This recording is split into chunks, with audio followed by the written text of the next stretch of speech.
ನರನಾಡಿಯ ವೀಣೆಯು ಮಿಡಿದಂತ ಸ್ವರ ಹೇಳಿದೆ, ಇವನೇನೇ ನಿನ್ನ ಪ್ರೇಮಿ.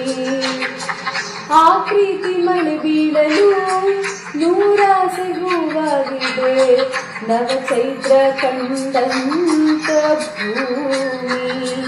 ಅಲೆ ನೂರು ಆಸೆ ಕಡಲಲ್ಲಿ ಹುಚ್ಚೆದ್ದು ಕುಣಿಯುತ್ತಿದೆ ಇಲ್ಲಿ. ಇದಕ್ಕಂತ ಚಂದ್ರ ಎಲ್ಲಿ ಹೋದೆ ಯಾವ ದಿಕ್ಕಿನಲ್ಲಿ? ಸಾಕಿನ್ನು ಮಾತಿನ ಸಂದೇಶ ಎದುರಲ್ಲೇ ಪ್ರಿಯ ಸಂತೋಷ. ನಾಯಕ ಈ ಕಾವ್ಯಕ್ಕೆ